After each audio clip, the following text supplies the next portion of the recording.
All right. Ready? Hey everyone. Just gonna be a little different. It's not gonna be a talk. It's just gonna be a discussion with the folks here who I'll give a moment to introduce themselves. Although some of this room knows them. This discussion is going to be on the journey to becoming a contributor, committer, or PMC member to the project. Big goal for the project is to increase the number of people in these photos here, and actually we've increased it since. I believe that was last year, 2 years ago. December of 2 years ago. I had like caffeine on.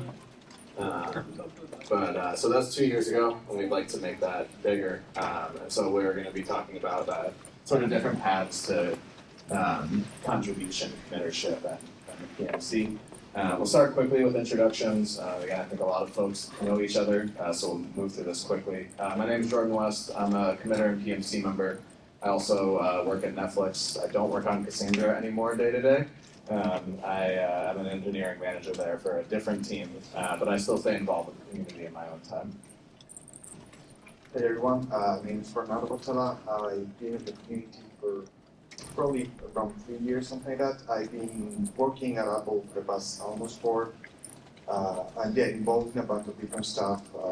CDC, you will probably recognize my name as well for the constraint framework, for the SC42, and a bunch of other stuff. And happy to be here. Hello everyone, first thank you for being here today with us. My name is Ekaterina, for those of you who don't know me, and I've been with the community for the past 6 years. I'm a committer, PMC also, PMC member, and I worked for data stacks for the past 6 years as a software engineer. They were recently acquired by IBM, so majority I work now for IBM. Hi everyone, I'm Dinesh Joshi. I am a Cassandra committer, PMC member, and the current PMC chair. I've been involved with the project for a little over 8 years. I also work as an engineering manager at Apple. I'm also the outgoing PMC chair.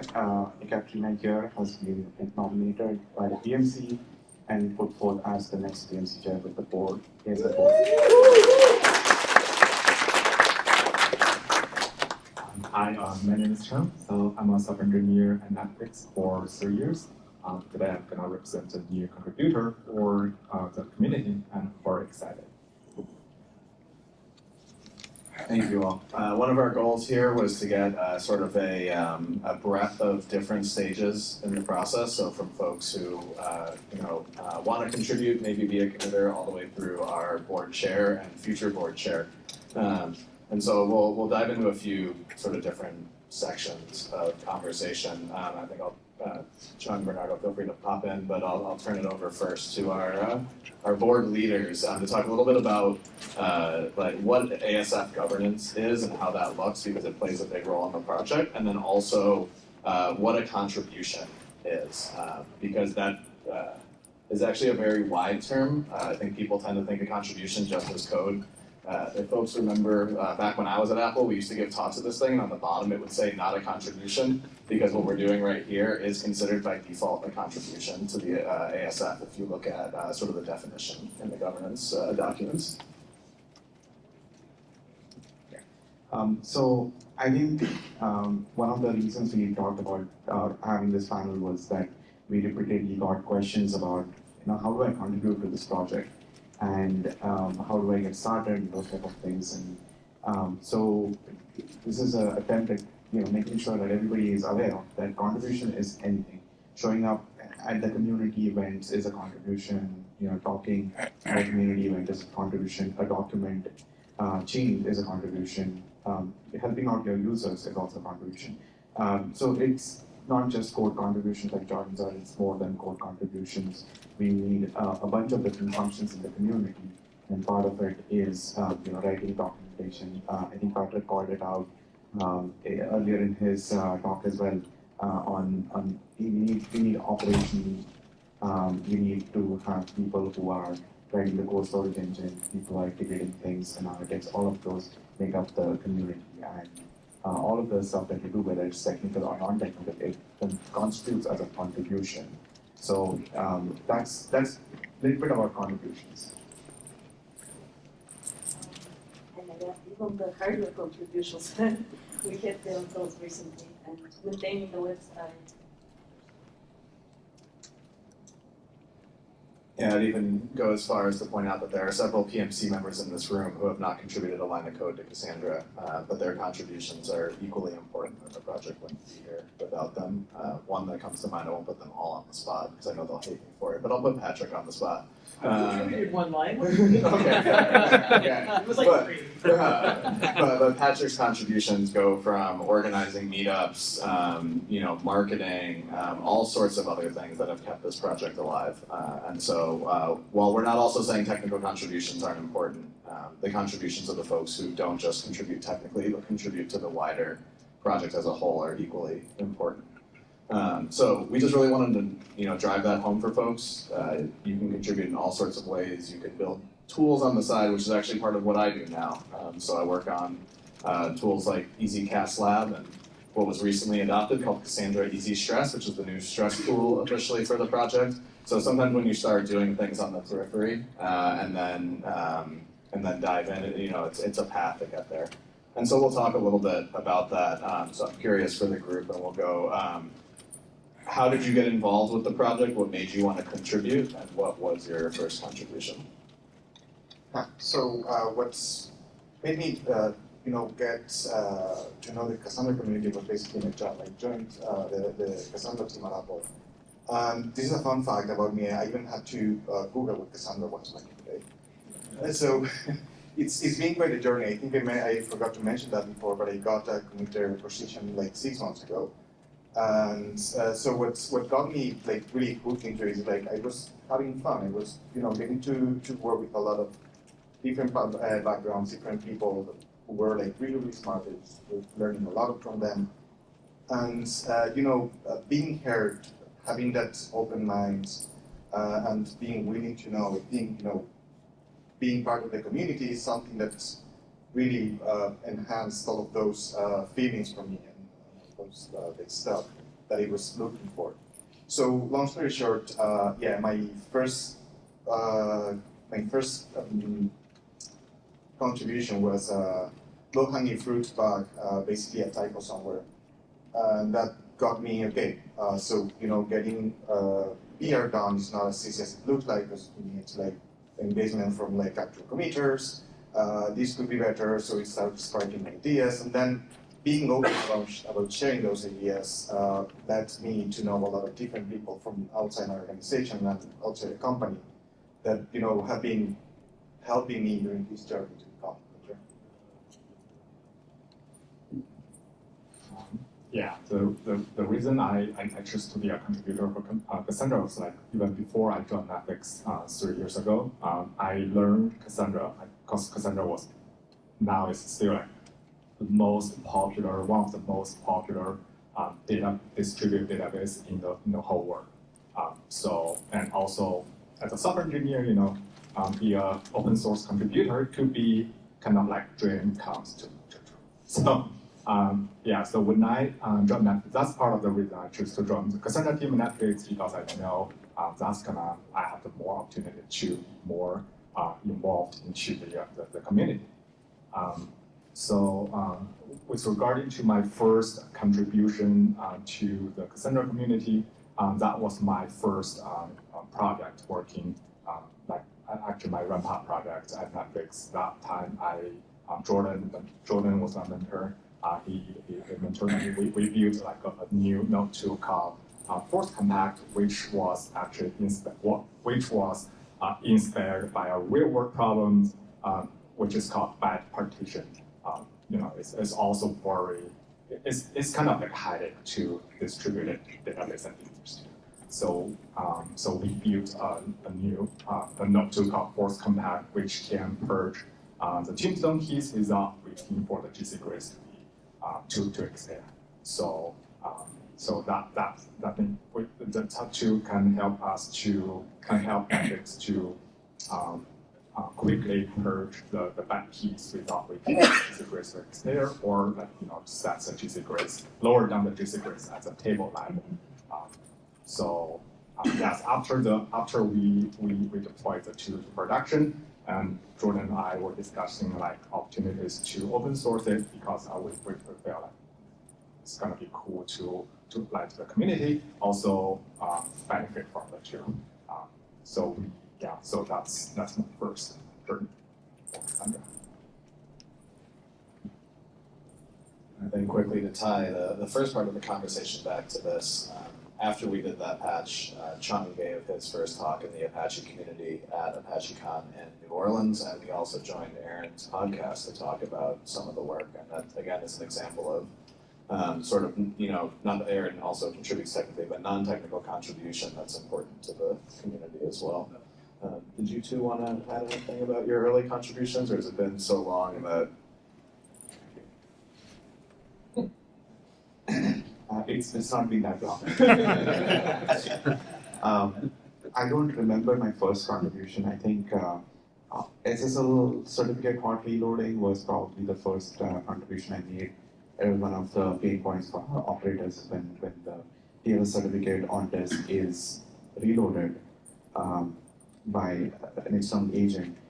We didn't want to bounce Cassandra, and that was the need. I mean, it was a small fix, and I think a lot of people later on told me that it was a really cool feature, and it was really validation of the stuff that we did, right? So it was nice, but it took some time for me to get there, and that's how I started. It's been a long journey, not in terms of time frame, but in terms of getting to this point. About me, my story is a bit different from the others. So I came some years ago to the US to study computer science, and my focus was databases. So I got really hooked into that. I was doing research. I had a great advisor there. So when I graduated, I was like, I should be checking the companies that are behind some of the big databases or who are involved into some project. So I didn't know actually about Cassandra. I was applying. On my resume, it was written SQL, which at this point people thought that it's SQL Cassandra, but it was Cypher query language. So it's kind of hooked the conversation, and SQL means other stuff. see if we all just standardize on SQL? There we go. Yeah. My first contributions to the community were actually as a competitor. I worked for a company called Basho at the time that most people in this room probably won't remember, but Doug is wearing a hoodie from the early thousands that may or may not contain the logo. And actually I was invited to a next-gen Cassandra conference by a friend of mine who worked on Cassandra, Jason Brown. And so I participated just as someone interested in distributed databases. Later I ended up getting a job working on Cassandra because Riak is, well, it's back again, but it was no more for a while. And I think my first technical contribution was it was a small bug fix somewhere. The range iterator would lose a block if it happened to fall on a certain boundary with compression, and that caused us to lose some data in a scan once. So bugs like that. I later contributed to an early version of what I will say inspired SAI. I'll maybe take that credit. I don't know. Caleb's back there. Who did the real work? The attached part, for sure. Yeah, the attached part. Oh, just that's that. fine. There was an extra S in there for those who know. I'll keep us going here to our to some of our committers and PMC members. The Apache Way says that this is about earning trust. What did that mean for you in practice, and what were the consistent actions you took that you believe led to your nomination? I guess in my case, that would be staying humble, acknowledging that I don't know a lot of stuff, and there's a lot of people around me that do know it.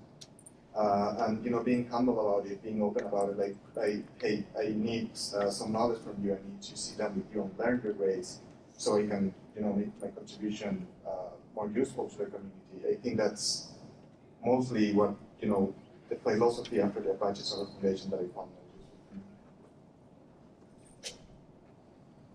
useful. there was something that was mentioned yesterday during the keynotes.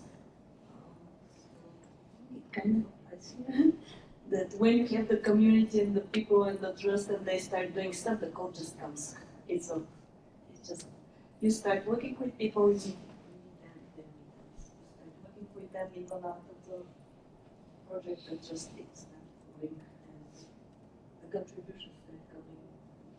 You build it gradually, very, very well. As you said, being humble, asking questions, just being together for each other and acknowledging that it doesn't matter how senior it is, and there is no stupid question. Yeah, this is a pretty important question. I think there are a few things that are very aspirational as far as the Apache Way goes. Earning trust in the community is complex. You need some level of sponsorship, somebody to guide you on how to make that first contribution, review it, and help you commit the code. And so there's that aspect to it. There's also the aspect of looking at it from the other side, which is from the PMC standpoint, and just talking as my PMC hat on, is there is the community, by accepting your code contribution or whatever contribution you're making, is certainly there is an aspect of, if the contributor is a well-known contributor, has been doing it for a long time, and we know that you are going to be around, somebody has to take on that maintenance of your code.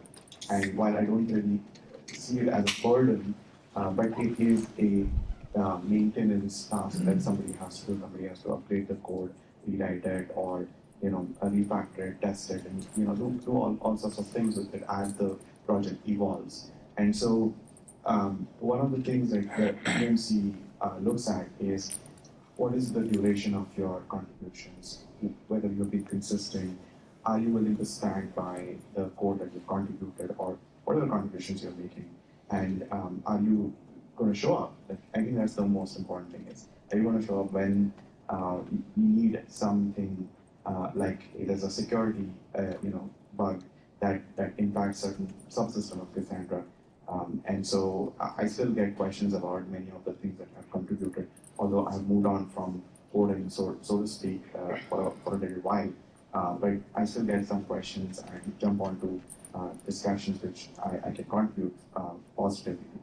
So it always stays with you. It's not like you're going to write a code and just go away. We're not looking at those drive-by contributions that people will contribute and just move on. Like we are looking for a long-term commitment, and that goes back to the Apache Way terminology of a committer is not necessarily somebody with a commit build. It's really a person who's committed to the project as such. So that's a little bit, giving an insight into what the PMC is looking at when they when people bring nominations to the table and say, hey, this person has been around for a while, has been doing a great job. We think this person will be a good fit for the commit build. And these are some of the factors that people look at in order to determine whether you'll be a good fit for the project, and what value you would derive from being a committer, as well as what guarantees the project can get from you. We're all volunteers here in the eyes of our ASF. I just want to echo the importance of earned trust. So because the reason is we are community over code. And also earned trust is not just important as in the Cassandra communities, it's pretty much like universally true everywhere. Like for example, when people ask me when a candidate asks me what is the secret to survive at Netflix, I would always say earned trust.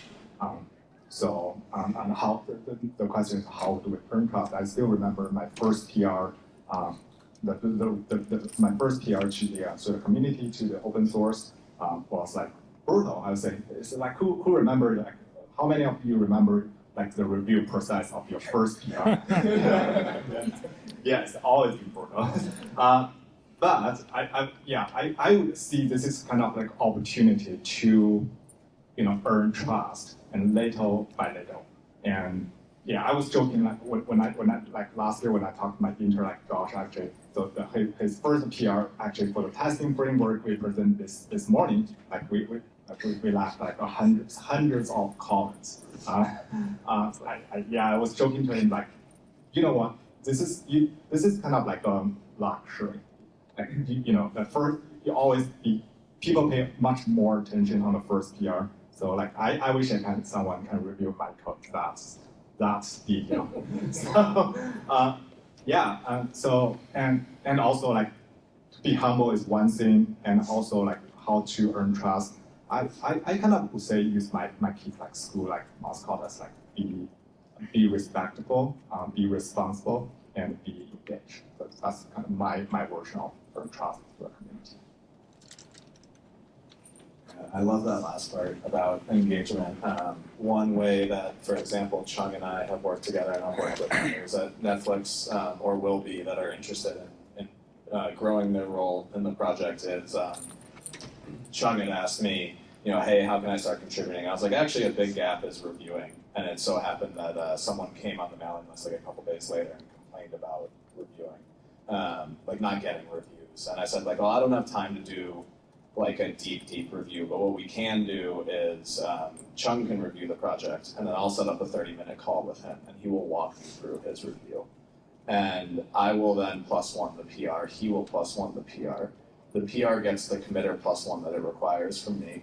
Chung gets the credit for contributing to the community and also gets to learn about the code base, and the person gets a review faster.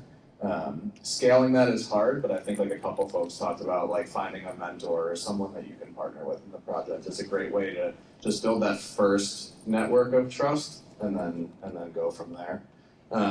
So that's the first step, right? So we have the contributor, as the Apache Way calls it, which again, anything can be a contribution. Anyone in this room can decide to be a contributor right after this, right now. And then committer is sort of that first step where the community is bringing you in to have more responsibility. And I think to put a little bit of a bow on it, like when we trust you with that commitment, implicitly what's being trusted is that your code can be deployed in some of the largest organizations in the entire world. Patrick can list those probably better than I can, but you're putting that code into production at Netflix, you're putting that code into production at Walmart or at, can I say Apple? Is that allowed? Yes. So, like there's a reason that trust has to be earned. So the next step after that is the project management committee. And so our next question is what does it mean to be an active member of the project management committee? Like what is different between the PMC, besides the fact that you get this binding vote, there's actual differences to it. What does day-to-day responsibilities look like voting on releases or new committers? And I can answer after, but I'll turn it over to both of you first. So there is a definition by ASF, but primarily I think it has to do with the governance of the project. So in terms of the PMC, the main role is, you're looking at the community health. One of the people on the PMC is usually assigned the project chair as a role. We probably will talk a little bit more about that, but it is the PMC is responsible for the governance of the overall governance of the project. And what it means is that you're looking at the health of the community, you're looking at which direction the project is heading, and not necessarily you are leading it, but it is like your job as a PMC member to help the community, grow in the direction the project is heading into. So we need different kinds of roles, we need different kinds of people on the project, and from a day-to-day standpoint, outside of the security bugs, if somebody has reported or release voting or managing the releases, those are like already documented. But more so, what is involved is how do we grow our community, how do we make sure that the community is healthy, and how do we ensure that the project is serving the needs of the community, because that's the most important thing. There have been instances where the community has kind of like left the project, and then the project gets moved into the Apache Attic. Attic is a place where projects that are no longer active or have sufficient members active on it to sustain itself, and that's why I think one of the underlying things that the PMC is supposed to look at is, do we have enough people who are actually active and contributing? And it's a pretty big thing as a responsibility to see how the community is growing and to think about those things. You said it all, but the way I think about it is like they are responsible for the long term stuff. Like, for example, very often committers are more like short term or like different rules. It just says, like, they keep up coming back to what they did like 10 years ago. But sometimes continue. But for the project management committee, is the legal part, is the longevity, is the ensuring that things go smoothly, licensing, and make everything in the long term will be healthy. Yeah, I think you both covered it well. The Apache Foundation doesn't look at the companies behind the project as responsible. It looks at the PMC as responsible. It doesn't really care that you're affiliated. So the PMC is actually the shepherd of the project, regardless of what money's behind it. And so, along with sort of like Dinesh said, like the required things like voting on releases and things like that, which we actually need more people to do. It's also really about like the future of the project. So for example, things like Patrick is thinking about of like, how does this project live another 10 years and doesn't end up in the attic, so that all these major companies don't have to perform awful migrations and things like that or run it themselves. Those are, I guess like how we look at the PMC. Is there anything either of you want to add about the chair role specifically? So yeah, I feel like this is a handoff. Live. So I think a few years ago, I'm giving a little bit of context here in terms of the chair role, because the community formalized a governance, aspect of governing this community by saying we want to rotate our chair often. And technically speaking, the chair role is not any different from a PMC member's role. However, the chair has an additional responsibility to go and report to the board. We have to write a board report every quarter. I had a very interesting experience with the last 4 quarters of reporting to the board. And the way the board describes this position is that you are technically an officer of the foundation, if I'm getting it right. And you report to the board in the sense like you technically report into the board, and you are supposed to be the eyes and ears of the board who is reporting on the health of the community. It is that's I think the primary function. Everybody is supposed to respond to brand-related issues or violation of trademarks and those type of things. But the chair's role is mainly to act as a messenger between the community and the board. And if the board has some actions that they would like the PMC to take, then carry that to the PMC. So there are sometimes the board will come and say you have to do some governance changes or you need to do something. And then it's the chair's responsibility to carry that message, and ultimately it's the PMC who decides to actually act on it. And the chair is basically a conduit between the PMC and the community and the board on the other hand.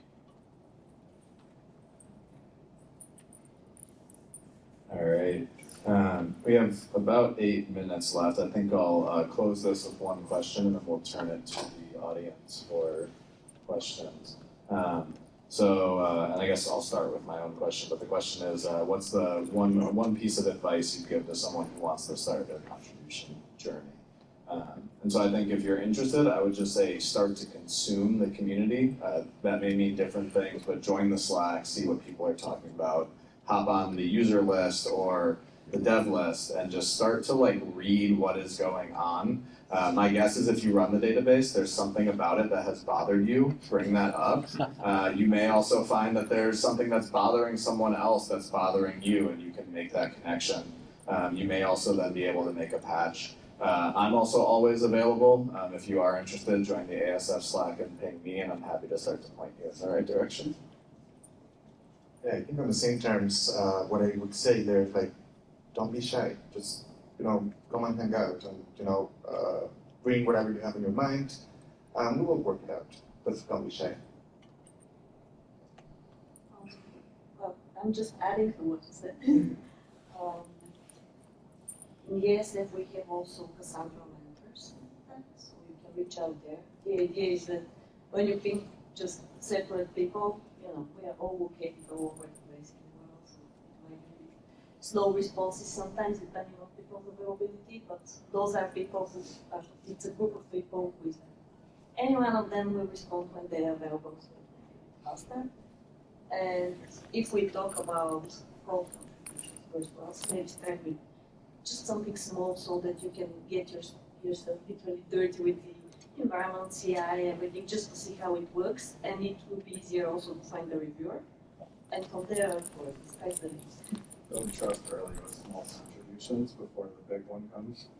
So build trust with small contributions first. Easy enough for you to Just to learn the process. yeah, because after Yeah, like Chung said, the process can be daunting the first time you do it. Yeah, and the third. I would just say show up. Show up on the dev list, show up on the Slack, and just show up. Yeah. Yeah. Say, I've got Slack, mailing list, and the conference. So. All right, so with that, I'll close this out. Is there any questions in the room? I'll just shout from here. Mick has asked me to ask the panel to remind people of the availability of the new pre-commit CI to new contributors who don't have access to CI infrastructure through a company that they work for. Could you actually tell us a little bit about this? Because I don't even know about this. He's really excited about the pre-commit CI. Do you know more? Do you know about the pre-commit CI? Can you talk about that for a moment? I do. Okay. Yeah. So it's like deterministically reproducible. It'll spin up a Jenkins server, spin up a bunch of containers. The team at Amazon was kind enough to donate the credits. And so, yeah, I think it's like a tiny, tiny cost to run it each time. You still need a committer to help you kick it off. And by that, I mean, go ask Mick, because I don't think anybody else knows how to kick it off yet. I know. You know, it's a great thing. Two people. Documentation. Yeah, I'm sure it's there somewhere. But yeah, it's effectively like Mick architected it this way so it could be used by other organizations that also had their own Kubernetes access or their own like internal containerized control plane stuff. So yeah, it's good work. Took them a long time to get it there.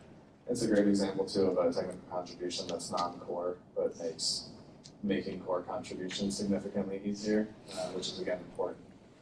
Thank you, Scott and Nick, for bringing that up. And hopefully that reduces some friction in getting involved. And thank you, Amazon, for the credits. They're a relative newcomer to the community from a corporate perspective, and we're happy to see that grow as well. Any other questions or closing thoughts from the group? All right, well, come find us, and we're happy to chat more about getting you involved in the community. Hopefully, we should set up taking another picture like this. Paulo, I know we were talking about it, and hopefully by the next one it's even bigger. Thank you all.